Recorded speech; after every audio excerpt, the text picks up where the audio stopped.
So for case 1, we have this static chest X-ray and the pulmonary function tests with an FEV1 to FVC ratio of 84%, FEV1 1.6 liters, 75%, and TLC of 3.11 liters and 60%.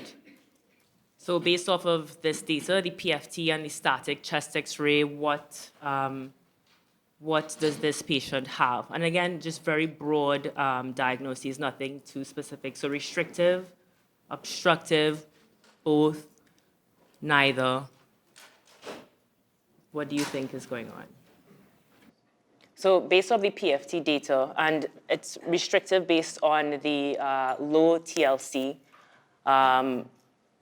looking at the chest X-ray, maybe it's a little bit difficult to see that it is restrictive. Again, we are lacking some information just from a static chest X-ray.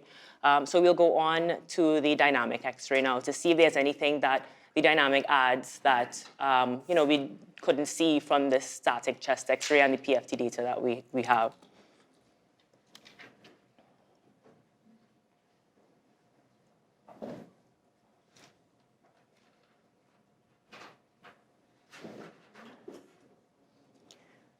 So right off from the get-go, even on the static chest X-ray, you can see that this patient is obese. We do see, so she's breathing at relatively low lung volumes for tidal breathing. So she's at rest, she breathes at low lung volumes. We think this is from her obesity and her restrictive process, the obesity causing the restrictive process. The other thing that we do see with forced expiration, it's a relatively slower speed of her diaphragm excursion, which is something that we've seen with our COPD population, with our asthmatics. And this is comparing to the normals that we do have and the normals that we have seen.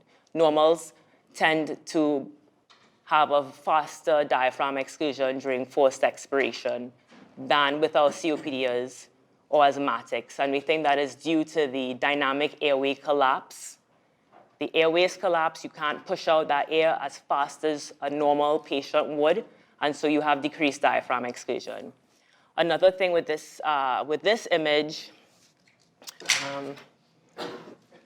she has a small, just right here, medial hernia, which you can really appreciate on the chest X-ray. The dynamic X-ray makes this hernia a little bit more identifiable than on the regular chest X-ray. Subsequent CT chest imaging for this patient does also show some marmolation in the diaphragm. And we also see that the lateral aspect of her diaphragm on the right moves separately from that medial segment. So the dynamic X-ray picked up that, yes, this patient is breathing at low lung volumes, consistent with her obesity, consistent with the restrictive process. Her diaphragm speed during forced expiration is slightly slower than what we would see for a normal patient, consistent with an obstructive process. And she also has a medial hernia that we did not see on chest X-ray. So some of these things missed on chest X-ray, missed on PFT's dynamic X-ray was able to pick up.